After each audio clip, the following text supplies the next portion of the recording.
tonight on CBC Vancouver News.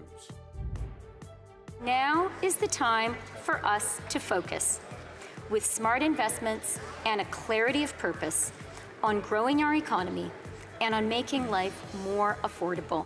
Billions more for housing, reconciliation, defense, and dental care. The federal government has unveiled its budget.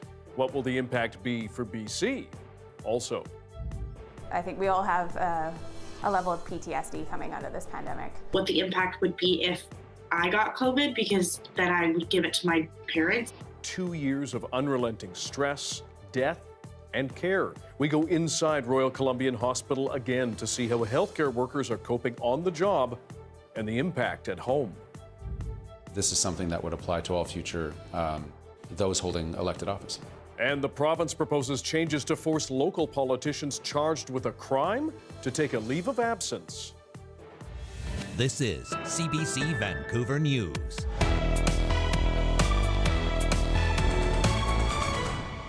Good evening, I'm Dan Burritt. Thanks for joining us. Finance Minister Chrystia Freeland delivered the federal budget today, a multi-billion-dollar plan meant to help make housing more affordable, the economy greener, and one that gives a boost to defense spending, amongst other things. The CBC's Travis Danreg has more on the plan and reaction. Amid a global backdrop of uncertainty, Chrystia Freeland delivered a document meant to reassure Canadians. Now is the time for us to focus, with smart investments and a clarity of purpose, on growing our economy and on making life more affordable. Affordability is a theme throughout. On housing, a tax-free savings account and a tax credit for first-time homebuyers, along with a 2-year ban on foreign homebuyers and a doubling of new home construction. With pandemic spending slowing, there's a move toward reduced spending on programs overall. The government is also predicting strong growth over the short term, but is moving to address some warning signs ahead. The numbers look a bit optimistic, like with respect to real growth, the size of the economy, nominal GDP. Something that could impact overly optimistic projections, the growing crisis in Europe.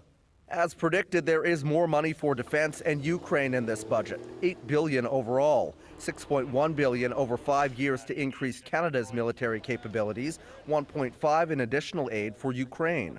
$8 billion, though, isn't a ton of money for an organization that's that big, and I think it's a bit of a missing the moment. The first step is being taken on a promise to the NDP to deliver a national dental care program, $5.3 billion over 5 years. Promises, too, on more money for mental health, the opioid crisis, and increasing Canada's stockpile of supplies should another pandemic or disaster hit. On creating a clean economy through green jobs, plans to create a new government agency that will focus on innovation and investment, but no real details on what it will look like, and new incentives for clean technologies and carbon capture. They spend more, which results in the cost of everything going up. So I'm very concerned that with their increased spending, everything will continue to go up. It's not a good budget. It's an irresponsible budget. Conservatives will not be supporting it. The budget reflects the priorities that we laid out and the agreement that we have, and so it honored that agreement. Overall, this budget aims to return to pre-pandemic spending levels. Most is spread out over 5 years, an indication the Trudeau government is confident it has some time, thanks in part to that new deal with the NDP. Travis Danreg, CBC News, Ottawa. As we heard, billions of dollars are being pledged for housing across Canada. So what will that mean for us here in BC? Our John Hernandez joins us live now near Falls Creek. John, let's start with the ban on foreign purchases that have been talked about here for years at least. What difference could that mean in Metro Vancouver, for example? Yeah, there's a lot of skepticism as to whether that would have any meaningful impact on affordability, particularly here in Metro Vancouver. Now, Ottawa did propose that 2-year ban on foreign investments into real estate. However, there are some notable exemptions, including for students and for foreign workers. Experts who have studied BC's real estate market say that leaves just enough of a window open for offshore money to trickle into the market and fuel those sky-high housing costs we've seen rise year over year. It's really, I think, a case of cheesecloth when you actually need duct tape, that there is, I think, any number of porous, I think, loopholes that are within this particular rule. Because the issue in metropolitan Vancouver isn't necessarily foreign buyers, it's actually foreign money, it's global money. And I think that this is a missing gap in terms of the policies in this particular budget. Now, Yan says while there were some encouraging measures to get people into the market, like that first home tax-free savings account, what's ultimately missing from the budget are supports for people who simply can't afford to buy a home. Now, John, on that, we are hearing about an investment into rapid and affordable housing. What could that mean for new units in our province? Yeah, $1.5 billion earmarked for Canada's Rapid Housing Initiative. So that program is for governments to buy hotels and motels and build modular housing projects. We've seen happen here in BC as levels of government try to tackle the homelessness crisis here. So experts say that will amount to about 6,000 new units across Canada, but in BC, we might just see 1,000 new units. While we know that this budget is good news for housing affordability, it's not perfect news. We know that senior levels of government have got to increase spending on housing, particularly because we're losing affordable housing in the market through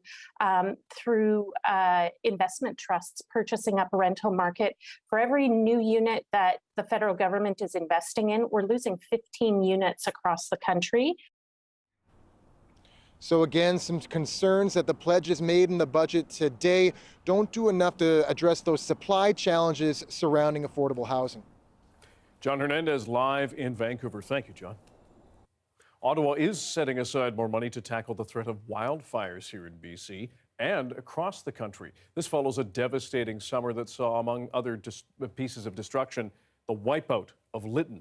Now, the new budget includes $269 million over 5 years to help provinces and territories buy firefighting equipment like vehicles and aircrafts, nearly $38 million over the same period to train 1,000 new firefighters and to incorporate indigenous knowledge in fire management. Along with that, nearly $170 million over 11 years to create and operate a new wildfire monitoring satellite system.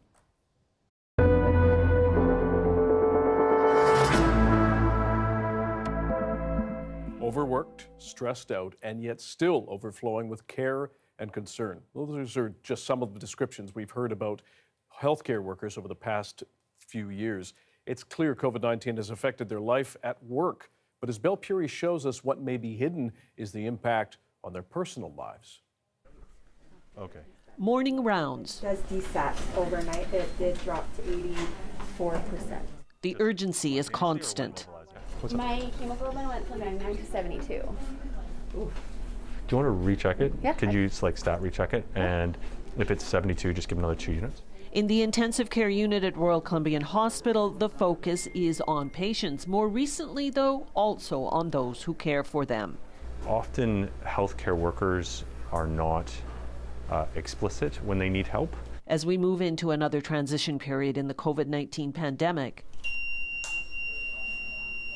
an alarm sounds about a wave of a different kind.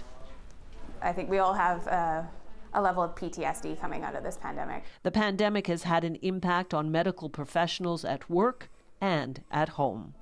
It's really difficult to go home and decompress when you've seen multiple patients pass away in a short amount of time. Trying to unwind and actually get to bed or to kind of vent or get your feelings out. So I actually live with some roommates who have become my family in this time period too that are just amazing. And we actually all got COVID in January. During the Omicron phase, COVID hit numerous healthcare workers and their families. I was positive, so we just came to the conclusion that we're all positive. The frontline fight against the pandemic has been relentless, and for some, doubled the impact. ICU nurse Dave Riar's wife also works in this unit. Some people think it's harder. I think it's kind of easier because she actually understands where I come from, I'm a little bit more full-time and beyond compared to her because she's gone a little bit more part-time because of the kids. But there's an understanding as to where that fatigue may come from and the burnout.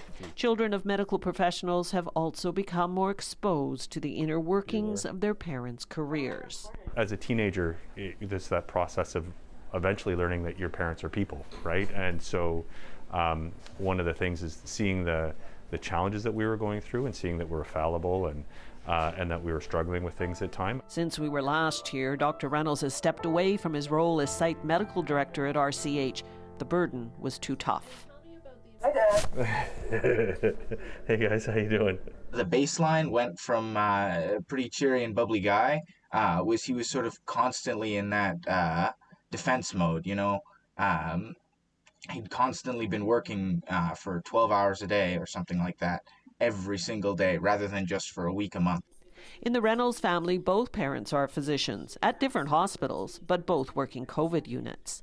I really stressed myself out in terms of like what the impact would be if I got COVID, because then I would give it to my parents, and like I thought to my dad about how huge, like I think he made such a big impact at the hospital. And so him being gone, and if he was out of service for like 2 weeks, there wasn't anybody that could step in. It was super stressful that I would be around people who weren't necessarily being as safe as I was, and that through that I would give it to him, and then I would be responsible for all the chaos and things that would come after that. And that was like a lot of stress. I'm just giving your antibiotics here, okay? ICU staff have been the closest to the pandemic pressure and risk. Sometimes you go home and you're just exhausted. And sometimes you feel like you're okay, but adrenaline builds up when you're working and you're busy, and it's one thing after the other. But when you're home and on your days off, you just feel extremely exhausted and you just don't want to do anything. And burnout creeps up on you. And it's hard to recognize sometimes until it just really hits you. The sickest of the sick have been in this unit over the past 2 years. At the height of the pandemic, this 16-bed ICU became a COVID ICU, at times operating at twice its capacity. These days, there's a handful of COVID patients. Teams have started to go back to normal. Work has started to go back to normal.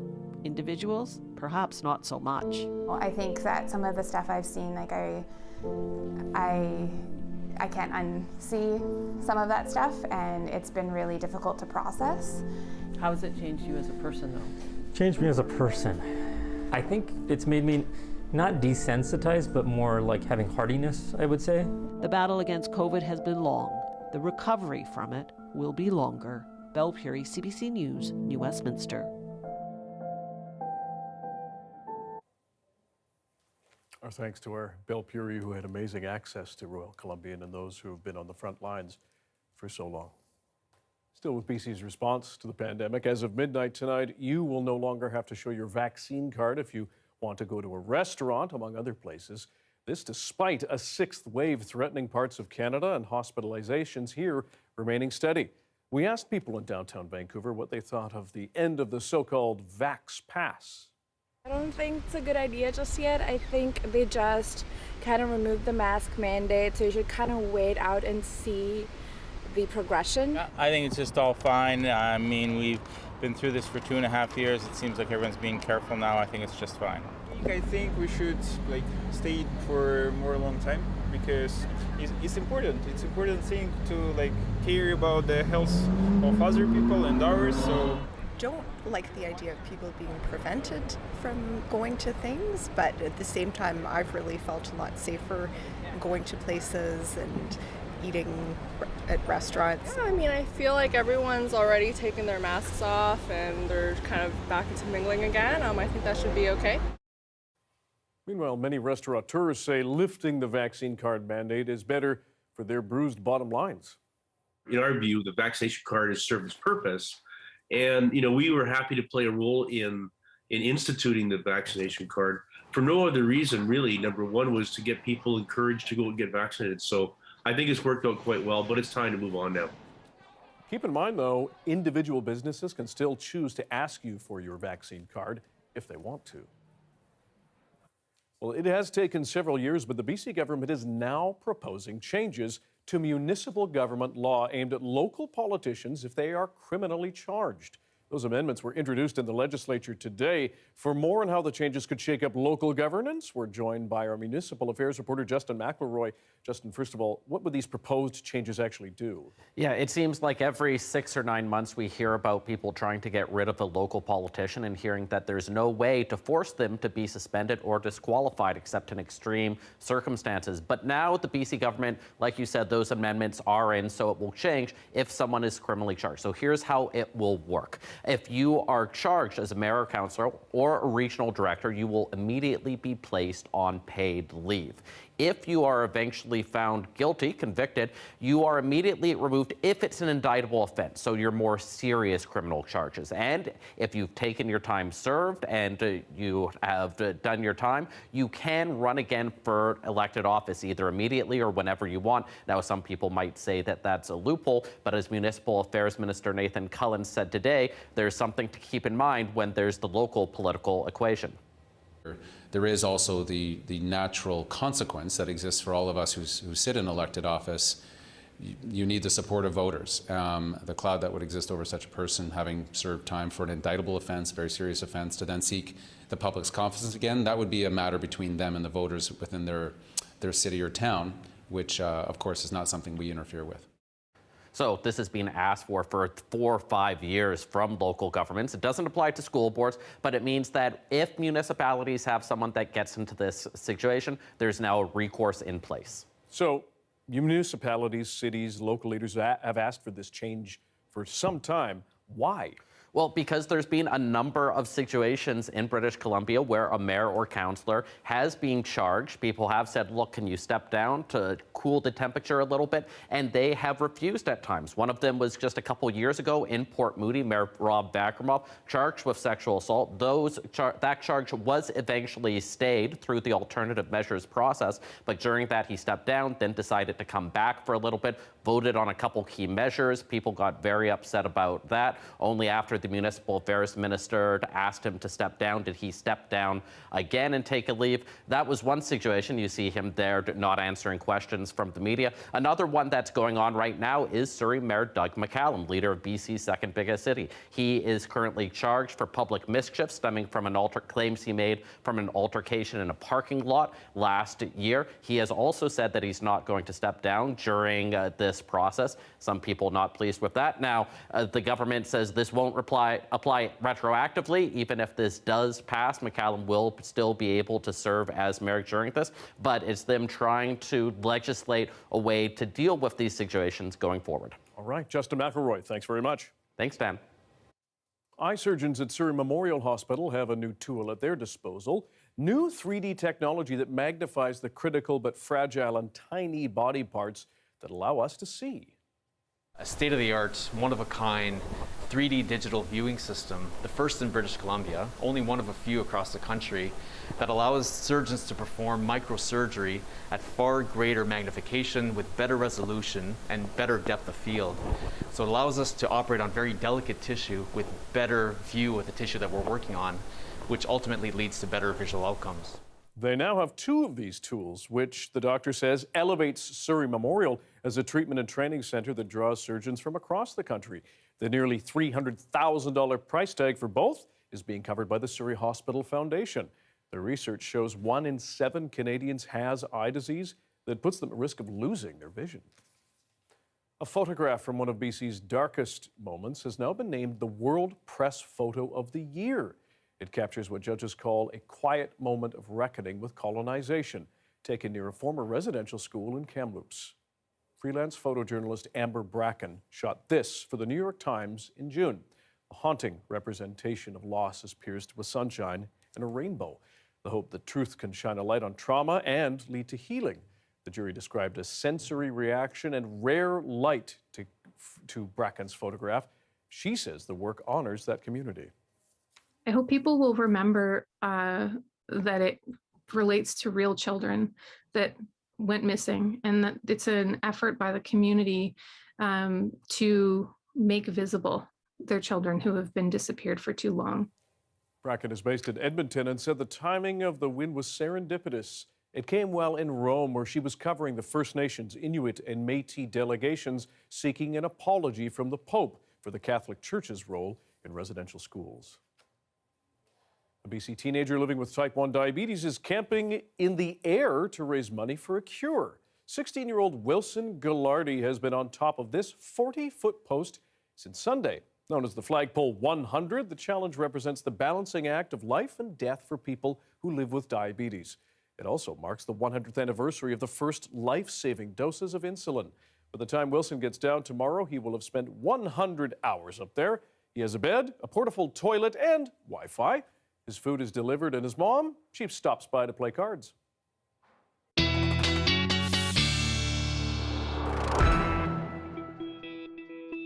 Time for our first gander at the weather as we head toward a weekend with meteorologist Johanna Wagstaffe. It looked promising this morning, Joe, south coast-wise. We have to put in that caveat. And now all this cloud. What's going on? Yes, it really did feel promising as well. We actually, across parts of southern BC, hit the 20s, 18 in Kamloops, 17 for Kelowna, parts of Metro Vancouver getting up around 15, 16 degrees. It was glorious for a few short hours. Yes, cloud cover is moving in right now, and I can report first drops of rain falling in North Van. I also just heard what I think is a barred owl, so keep your ears peeled. That just happened. Breaking news here in Lynn Valley. Let me take you to the current temperatures where they will cool down over the next couple of days. 12 right now in YVR, 19 out towards Abbotsford, and an 18 in Hope. We're going to feel temperatures tomorrow more reminiscent of the start of the week and below seasonal as well. Really just a fleeting taste of the warm side of the season. So here's the radar right now. It has been streaming across the southwesterly flow of the island for the past couple of hours. We're seeing it fill in up towards Squamish, the Sunshine Coast, and it's starting to slide down in through North Van. So heads up, Metro Vancouver. We will see this fill in the next couple of hours if you're hoping to do a mad dash home or take the dog out. Now is your time. It's going to be soggy through the overnight and into tomorrow morning. I think we can find some more sunny breaks, though. Not so sure about the warmth, but I can do something about the sun. Okay, and small ask, please have the owl in for a live hit in your next forecast, okay? You know I'm going to try and have him right here with Rodney a microphone. would See what I love can do. Wish me good luck. Yeah, you'll need it. Thanks, Joe. You're welcome. All right, time to check in on the standings in our search for BC's best small town today. We're down to the final 8 in the Kootenays, the Interior, and the North. And voting is so far very close. Polls are open until 10 p.m. Here's Justin McElroy with the results so far. When you come this far in the search for BC's best small town, there are no easy matchups remaining, and the regional semifinals today are going down to the wire.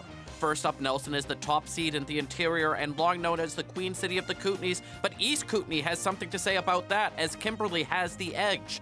The champion of the Kootenays will face the winner of Revelstoke versus Osoyoos, and while the Okanagan town promoted the matchup hard, Bears eat cherries, and the mountain town is up narrowly against the lake town at the moment.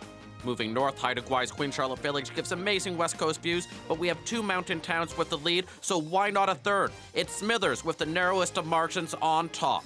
Those 3 matchups could still go either way, but the one that seems certain is Bella Coola versus Quesnel, with the Gold Pan City losing to the heart of the New Hawk Nation. They will make the final 8, but who will join them in the search for BC's best small town? After a 2-year pause due to COVID, the City of Delta's spring cleanup program is back. Residents were able to put out a pickup truck-size load of extra trash curbside for collection. Not everything is allowed to be tossed, though. You're not allowed to pitch out construction materials, recyclables, electronics, and mattresses. Bylaw officers were out to help prevent illegal dumping and spot unacceptable items at the curb. Ketanji Brown Jackson has made history, becoming the first Black woman confirmed as a U.S. Supreme Court judge. And her appointment was bipartisan. We'll tell you why after this.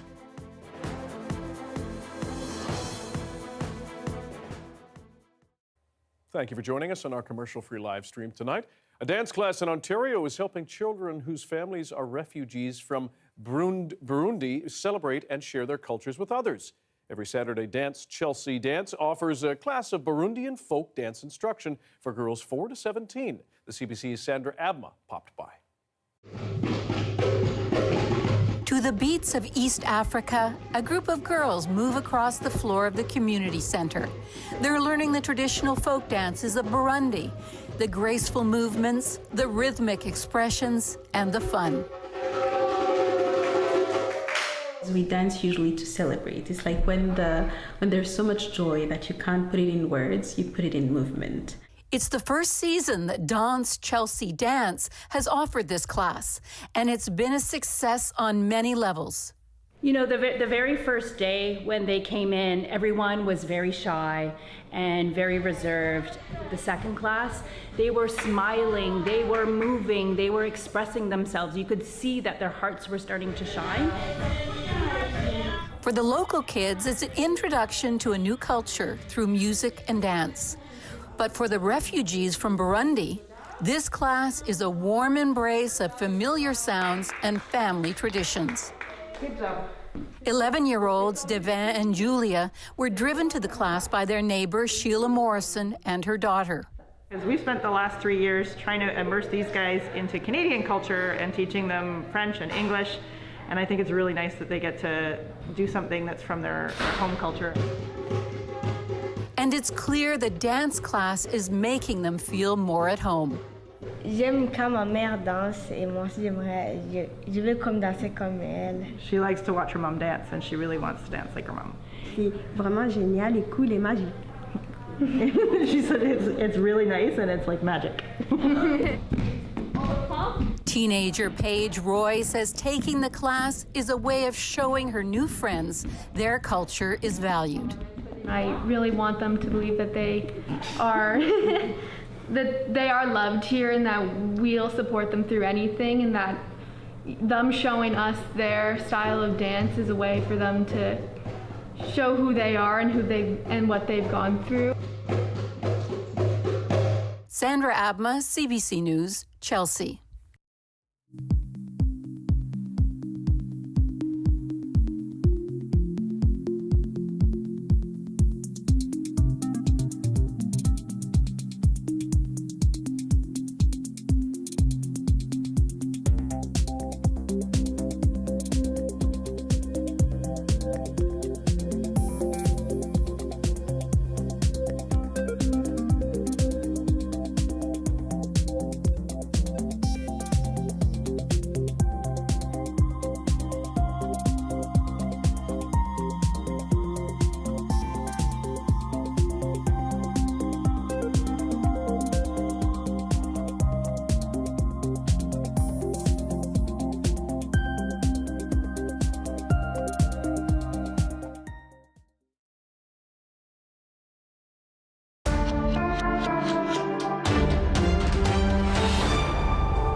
Ukraine's foreign minister met with his international counterparts today. The challenge for his country, incredibly dangerous and unpredictable. His task in Brussels, relatively straightforward. My agenda is very simple. It has only 3 items on it. It's weapons, weapons, and weapons. Ukraine is bracing for a Russian offensive in the east. That could start within days. Chris Brown shows us the country's priority is getting firepower to that front and getting civilians away from it. And a warning for you, the following story contains graphic images. In Ukraine's eastern region known as the Donbass, there are 50-kilometer-long lines of cars heading west, away from what some suggest could be a looming battle as large as some of those from the Second World War. In the village of Lysychansk, an administrator said Russian artillery has been shelling non-stop in preparation, causing immense destruction. The horrors of what Russian troops did to those who couldn't get out of Kyiv suburbs, such as Bucha, has altered calculations about the war, including at the United Nations, which humiliated Russia by booting it out of its Human Rights Council. Voting has been completed. Even as the Russian representative continued making ridiculous claims that the atrocities were faked. NATO and G7 foreign ministers also appeared to feel the pressure to do more. People were very skeptical that we could sanction Vladimir Putin himself, and we did it. People were skeptical that we would even get to his close family, and we will do it. The US and Britain especially have sent vast quantities of weapons to Ukraine, such as Javelin missiles, which have shredded Russia's armored battalions. Ukraine's resistance has been ferocious, but it wants more heavy tanks, such as the ones quietly sent by the Czech Republic. And afterwards, while vague, Foreign Minister Dmytro Kuleba was sounding cautiously optimistic. Let me put it this way. I have no doubts that Ukraine will have weapons necessary to fight. The question is the timeline. In Lviv, where air raid sirens remain a regular occurrence, we spoke to Ukraine's Deputy Defense Minister, who told us the reluctance of many countries to supply weapons is less now. It seems to have become clear that the military option is the only way to stop Putin, whereas before other options were considered, said Hanna Malyar. For security reasons, weapon transfers may be kept out of the public eye, but with Russia's army quickly regrouping, Ukraine's leadership says the help must come now. Chris Brown, CBC News, Lviv.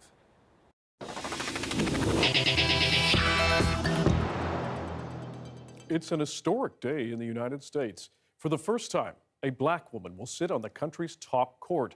Ketanji Brown Jackson was confirmed in a Senate vote today. Our Cameron McIntosh has more from Washington. The clerk will call the roll. In the history of the United States, 115 justices have sat on the Supreme Court. For the first time, the 116th will be a black woman.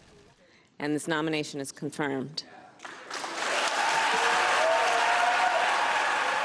Ketanji Brown Jackson confirmed today in a narrow bipartisan vote, 53-47 in the Senate. Thank you very much, Mr. President. I am truly humbled.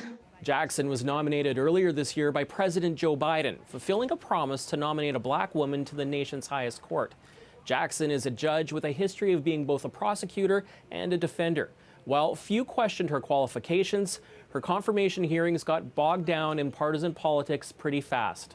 At times, some Republicans were making suggestions she sympathized with Nazis and pedophiles, as they tried to cast her as a liberal extremist who's soft on crime. In every case, in each of these 7, Judge Jackson handed down a lenient sentence. Mr. Romney, aye. Ultimately, 3 Republicans did vote to confirm her. The judge's supporters call her elevation a long-standing milestone to bring new perspectives and life experience to the court. Every step of the way, the judge has proved herself exceptionally qualified and thoughtful and prepared to serve on the court. As I have said, she encapsulates the 3 Bs: brilliant, beloved, and belongs. She belongs on the Supreme Court. Now, while Jackson's appointment doesn't change the ideological or political balance of the court, it does change the gender and ethnic balance. For the first time in U.S. history, white men will no longer make up the majority of sitting Supreme Court justices. Cameron McIntosh, CBC News, Washington. Back in this country, for 14 years, a First Nation in Ontario has been living under boil water advisories. That has finally changed for most residents of Tyendinaga Mohawk territory.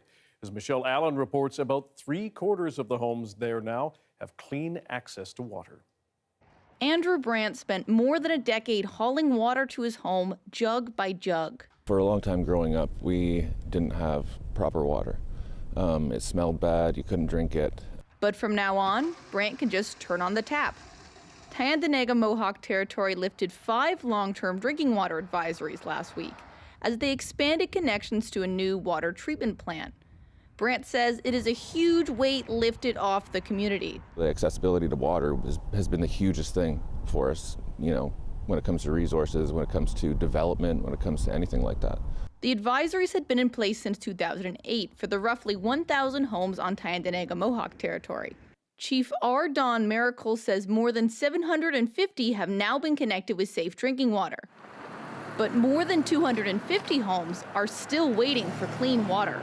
It's definitely difficult, but I know it's coming, so I'm just trying to, have that patience and hold out hope, and it's gonna come soon enough. Justice Brown says her and her toddler have to travel for showers.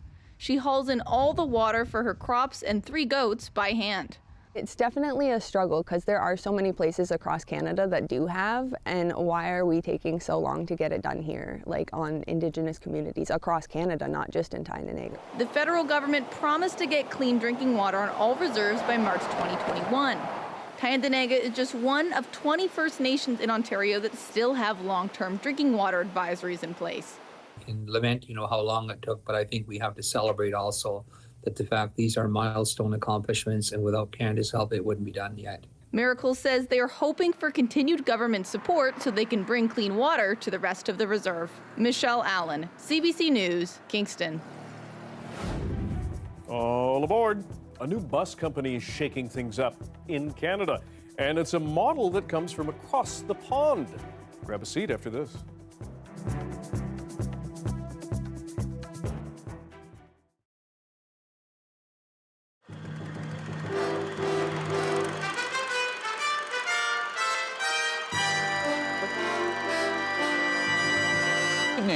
The British are shocked. Argentina has captured one of their colonies, the Falkland Islands off the coast of South America. The invasion happened with lightning speed. British Marines on the islands were no match for thousands of Argentine troops. Argentina hasn't experienced this kind of national jubilation since she won the World Cup. The crowds have been out in their scores of thousands. The blue and white of Argentina is on every balcony and in every window. Malvinas Argentina, say the placards, and motorists have been pounding the same theme on their car horns. For President Leopoldo Galtieri, it's a remarkable turnabout. 3 days ago, police fired on anti-government demonstrators. Today, he can do no wrong. Inside the government offices, the atmosphere is more serious. It was here the invasion was planned and publicly forecast a month ago. The one thing the Argentines cannot understand is why London should have been taken by surprise. The claim that the Falklands are Argentine is drummed into every school child. It's almost the only issue which completely unites Argentina. The official maps show the Falklands as the offshore part of the country's Sector 14. Clearly, the hope is that an overwhelming show of force, coupled with promises to protect the Falklanders' human rights and livelihood, will be enough to allay fears and satisfy the British government. There are 2 Canadian families trapped in the occupied Falkland Islands, 9 people altogether. One family actually moved there because they thought the Falklands would be the safest place in the world if another global war broke out. Jerry Thompson talked to some of their old friends and neighbors back in Mission, British Columbia. Mission, British Columbia is about an hour's drive east of Vancouver. Barbara Curtis used to work on this chicken farm, grading eggs. Since she left for the Falkland Islands with her husband and 2 children, farm owner John Woods has been doing all the work himself. But he has received a letter from Barbara sent a few weeks ago. It says, John, well, I've got here in one piece. It's very quiet here, not much excitement. I like it so far. Evidently, it was Barbara Curtis's husband who insisted on moving to the Falklands. He was looking for a place to hide from World War III. He just figured that someday that there was going to be a World War III breakout and we'd all be wiped out. Well, we're all scared of a third world war. You don't know when the big bang's coming, eh? Jim Curtis has not been sleeping well since his son Bill left for the Falklands, but he did get an encouraging telegram today. The telegram reads, Dear Dad, we are all alive. Jimmy and Annette are fine. Barb is expecting this September. John Wood is okay. RSVP, signed my son, Bill Curtis. Jerry Thompson, CBC News, Vancouver.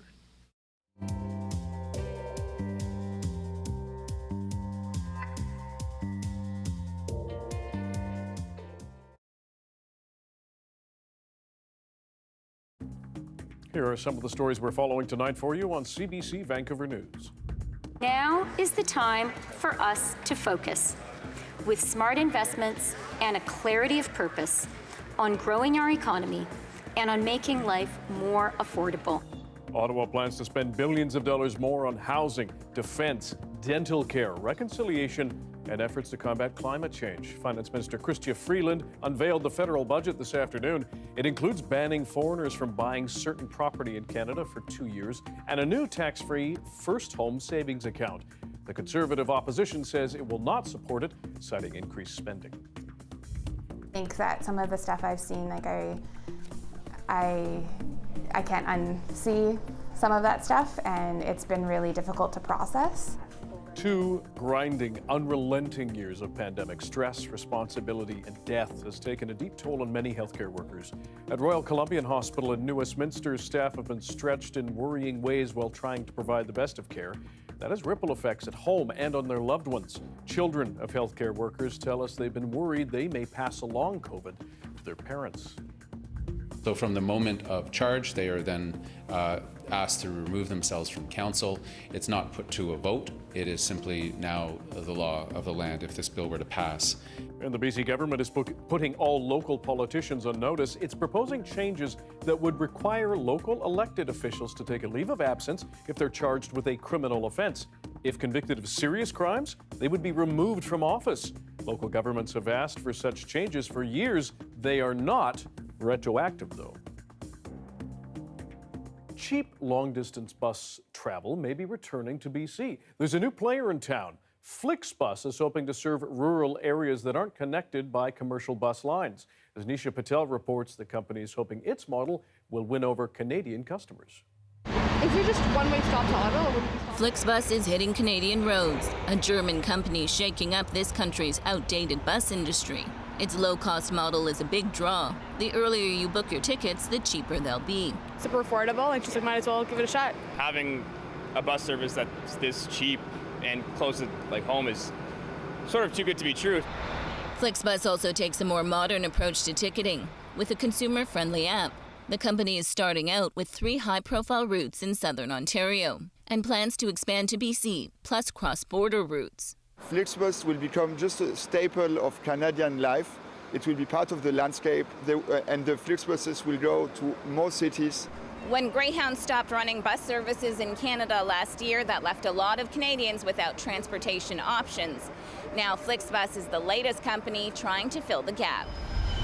Rider Express has found a profitable path on routes between Vancouver and Winnipeg. It's also heading east, trying to put together national service.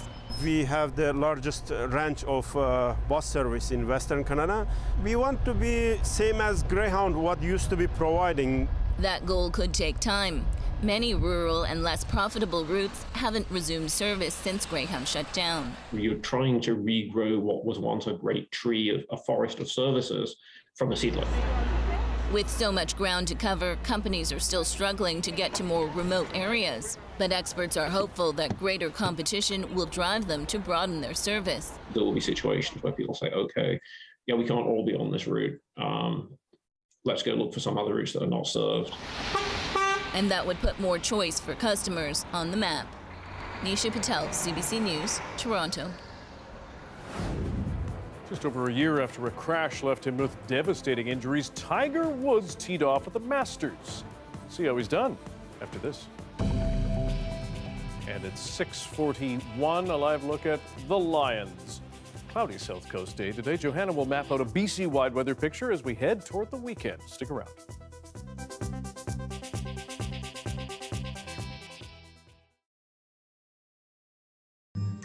Can you feel any what is...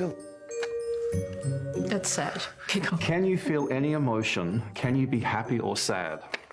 This is a big stereotype. Yes. When you see a lot of things. Now I gotta be honest, that is an offensive question.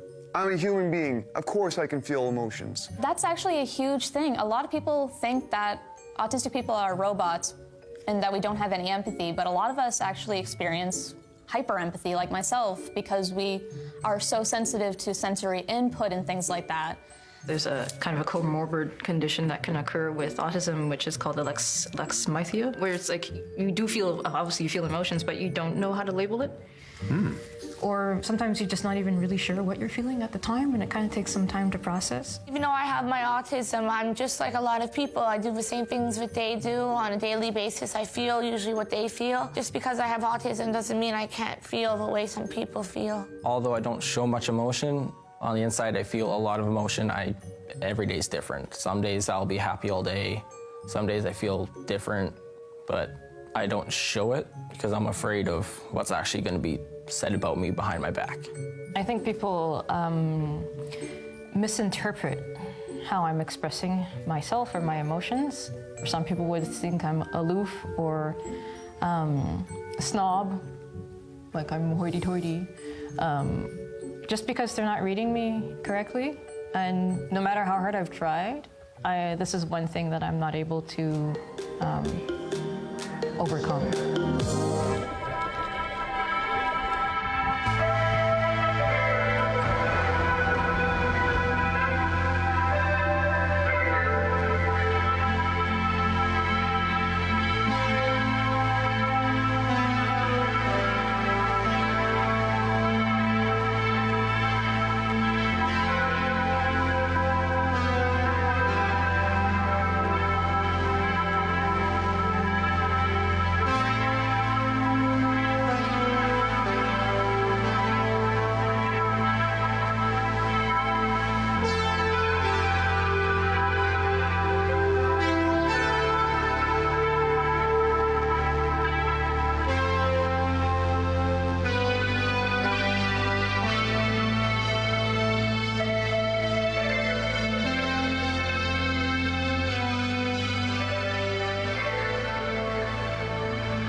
In the year 2050, how will BC look? From agriculture to cities, how will climate change life? Don't miss 2050 Degrees of Change, a CBC Vancouver original podcast, now available.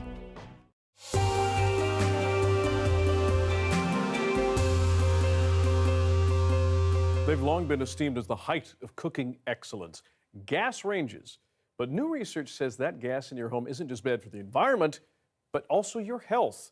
And that has some cooks switching, including here in Vancouver. Take a look. Visit your gas company or gas appliance dealer and see why where food is finest, it's cooked with gas. Many home cooks aspire to have a high-end gas stove. Reliable, powerful, beautiful. They swear by the blue flames and claim they can put any electric coil to shame when it comes to precision and speediness. When we moved into this house, we were actually really excited because it was a brand new gas stove. And then I started to learn about all of these adverse health effects. Recent reports have shown gas stoves produce more air pollutants than researchers thought. All of the researchers were pretty horrified.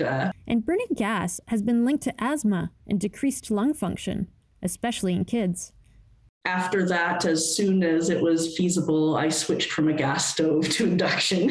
And get this, even when a gas stove is off, researchers found it can leak high levels of greenhouse gases. The issue around decarbonization is not just a climate concern, it's not just a health concern, but it's both together. Scientists aren't the only ones ditching their gas stoves. Some high-profile chefs are as well. They're replacing them with these electric induction stoves. I've been cooking on induction now for about 15 years, and I haven't looked back since. But what is electric induction, and how does it really compare to gas? Induction stoves use electromagnets that heat pots and pans directly, rather than transferring heat through the stovetop. So the magnets heat up the iron ore in the pots, and it's very instantaneous. This also reduces the risk of injuries. That paper towel isn't burnt at all, not charred, nothing to that. That would be instant fire going on. I love cooking it with my little kids, again, because it's super, super safe. Some experts and chefs claim induction stoves can also help you save money on power because of their speed and efficiency. After us, there was a few other restaurants that went induction only in the city because of sort of logistically it makes a lot of sense for them in terms of, not having to spend hundreds of thousands on venting. And with induction stoves, there are no greenhouse gas emissions, so they're healthier for the environment and your family. There are people, especially like younger people, who care about their health as like a important part of their lifestyle. They care about the environment because they are young and they have to be here and they have to spend more time on this earth. Induction stoves are becoming cheaper and more available throughout North America. And chefs like Kung think that people who have access to them have a responsibility to adopt them. People's incentives to make that switch might be different. So, if not for the world, then for your family. How about that? Meteorologist Johanna Wagstaffe joins us now with the forecast. Joe, we're inching closer to the weekend. What do we get? We get a bit of everything, Dan. Cooler temperatures guaranteed, sunshine guaranteed, but definitely some showers possible to kick off the end of the week and the start of the weekend. Let me take you to the big picture across the country. It's been a slow start for many Canadians. We've got a 12 right now in Vancouver, 17 towards Kelowna, just an 8 for Toronto, 1 in Halifax, and at the freezing mark tonight in St. John's. We've seen some pockets of warmer air move through the Great Lakes, but it really has been a slow start for the country, thanks to La Nina. Quick look at something else that's come out today, the Atlantic hurricane forecast, the first forecast for the season, calling for yet another above active season for 2022. And that hurricane season starts June 1st, although forecasters are already thinking of moving that date up because we are seeing hurricanes start earlier and earlier. We're seeing more of a connection with peer-reviewed science to climate change, not necessarily the number of storms, the strength, the intensity, and the impacts. I'll let you know when we get that Pacific forecast out. It should be coming in the next couple of weeks. We don't get a direct hit, but we often see remnants of Pacific cyclones impact our weather. This is just a regular old low pressure system sweeping through tonight. We have rain on tap filling in the next couple of hours for Metro Vancouver. Increased avalanche risk, I should mention, with the changeable conditions, the warm air today, the fresh mountain snow. So just check the avalanche warnings if you're thinking of heading out. And I know many of us are. We sort of had a couple of weeks, actually a couple of months, I should say, where we didn't get the fresh powder we were hoping for. And now that things turn, I know a lot of you thinking of spring skiing. Northwesterly winds will kick in for Saturday. So here's that changeable weather. Bringing the cooler air to Metro Vancouver. We'll really notice that cool down and lingering showers Saturday morning. Lots of sunshine, I think, as we get things clearing out. That northwesterly flow often means clear skies. And we'll notice temperatures even cooler on Sunday still. A quick look at the forecast for tomorrow. Chance of a thunderstorm towards Williams Lake. Prince George, you're at a 7 for tomorrow, so quite the cool down from temperatures we were hitting today. Even a 12 in Prince George and Fort St. John is your high today. Prince Rupert, cloudy, but you'll see a few showers in there as well. Not quite as wet as you have been. So morning showers tomorrow. I've kept them out of the forecast for Saturday. I'll see what tomorrow's model updates bring. Not a bad looking weekend, but you're going to have to bundle up. That's been the story of our spring so far. Fine. So we'll put on a scarf or a turtleneck, and you take the rain out of Saturday. Win-win. Win-win, yes, especially when you throw in the turtleneck deal. No doubt. Thanks, Joe. You're welcome. Just over a year after his nearly career-ending car crash, Tiger Woods is back on the course, and not just any course, one of golf's most storied tournaments, the Masters. And in round one, he shot 1 under par. But as Stephen D'Souza shows us, it's incredible he's playing at all. Tiger Woods! It's a moment golf fans thought they'd never see again. The 5-time Masters winner back on the sport's biggest stage. You can see the airbags were deployed. Almost 14 months ago, Woods was pulled from this wreck. He crashed at high speed, flipping his car several times. Doctors considered amputating his right leg. But pins, rods, screws, and determination brought him back. He doesn't really have anything else that's motivating him these days other than his own passion for trying to beat everyone else in the world of professional golf. Golf analysts say his swing, his short game are still world class. The biggest challenge? It looks like The simple act of walking a course that stretches more than 6 kilometers with plenty of hills. It's the movement from shot A to shot B that's the problem now. So he has a lot of trouble just walking, just trying to get up out of his bed every day. For his longtime fans, even an injured Woods is worth seeing. It really gives hope for us kind of hackers and people who've watched his career, and I think it'll be excellent, a great comeback story, and we kind of need that right now. His return has drawn record crowds and ratings. Wow. It has sponsors salivating. Just wearing a new pair of shoes this week sent that company's stock soaring. When we talk about Tiger Woods and what does he bring to the table of the game of golf, I would say Tiger Woods is the table. There are 3 Canadians among those competing in Woods' shadow, including one who could upstage the legend.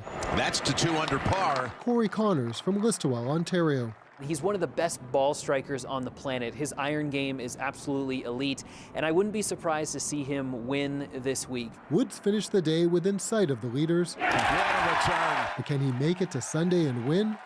All eyes will be watching to see if he can write another chapter in an already legendary career. Stephen D'Souza, CBC News, Toronto. See this animal? Don't mess with it. What happened when a man in the Northwest Territories came across a muskox while driving? You're going to find out.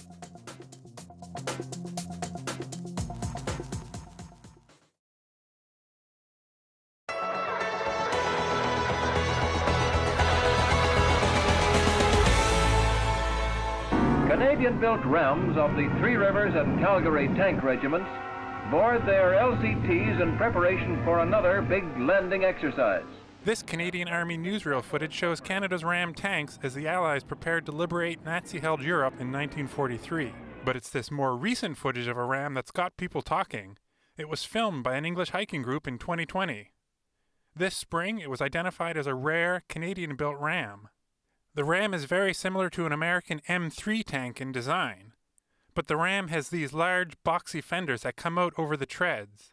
The Ram can further be identified by the machine gun turret on the left, and the remains on top of a mobile gun turret that could swivel in any direction. Ultimately, the combination of these details are what lead people to say, yes, this is a Canadian-made Ram tank that is sitting on this former firing range in the UK. Jeff Noakes is a historian of the Second World War at the Canadian War Museum in Ottawa.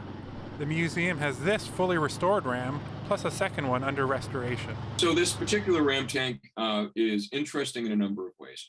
First off, it's a surviving example. So it's one of about 30 or so examples of almost 2,000 of these tanks that were built in Canada during the Second World War. It's also a reminder that so many of those tanks were sent overseas during the Second World War. Bill Miller is the historian for the 1st Canadian Armoured Carrier Regiment. That configuration, there's only about 100 made, and as far as I know, it's the only hull of that type that still survives. So that's one reason to be saving this particular hull. But overall, I mean, there are not very many Rams left. The Rams were used for training troops in England, which is likely how this one ended up on a firing range. Once the U.S. joined the war, the Rams were converted into troop carriers called Kangaroos. Bill Miller Sr. drove the Kangaroos in combat operations. They gave them the outer protection of a tank against small arms fire and mortar splinters and things that were flying around on the battlefield. And it worked very successfully. The British and Dutch armies took most of the Rams and Kangaroos after the war. Many were scrapped. Miller would love to see this English Ram rescued and restored. Once all of the veterans are gone, it's really only these artifacts that remain as our only tangible or hard link to the past in these events, both tragic and important. And so for that reason, I'd like to see these things preserved as much as possible. And certainly the Ram is an important part of our industrial capacity during the war and our inventiveness. He says it's a long shot, but then again, the Rams were built to take long shots. John Tatry, CBC News, Halifax.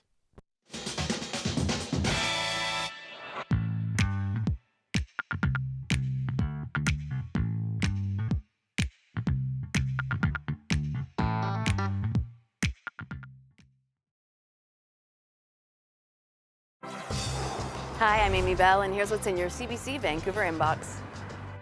The Surrey Board of Trade's Top 25 Under 25 Awards returns on April 20th. Celebrate Surrey's role models and get your tickets today at businessinsurrey.com. And have you had your say in the search for BC's best small town? Join us and channel your provincial pride and cast your vote weekdays at cbc.ca/bestsmalltownbc.